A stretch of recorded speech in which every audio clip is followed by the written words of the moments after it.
Largo Winch, c'est un baron d'entreprise dans la manière dont il gère son empire. On pourrait le comparer à Bernard Arnault, par exemple, avec LVMH.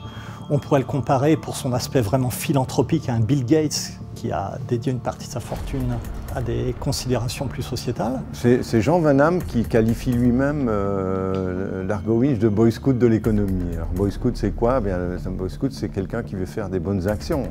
Et évidemment que Largo ne va pas faire le capitalisme de son père, parce que c'est le capitalisme vorace, à la limite criminel, et ça, Largo n'en veut pas. Il va essayer de changer les choses, et donc en fait ce qu'il fait, c'est qu'il parcourt son groupe, morceau par morceau, et il essaye de faire en sorte que ce soit de plus en plus juste. Une finance vertueuse, une finance éthique. Donc Largo incarne vraiment les valeurs humaine, sociétale, responsable qu'on aime voir dans la finance moderne.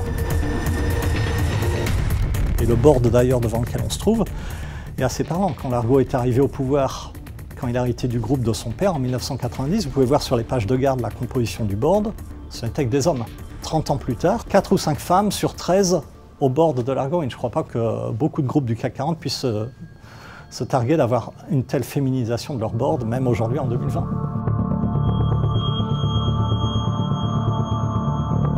Les lieux de pouvoir dans les aventures de Largo Winch, ils sont assez liés aux lieux de pouvoir dans l'économie réelle. On a d'une part les hubs commerciaux, que sont les ports, des ports non seulement maritimes mais fluviaux, aériens, des hubs d'échange de marchandises. On voit Amsterdam, on voit Hong Kong.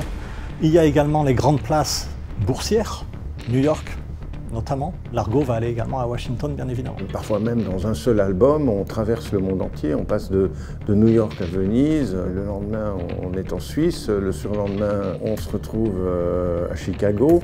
Et donc on voyage beaucoup dans les aventures de Largo Winch. Et ça, c'est assez précieux de pouvoir retrouver ces sensations-là.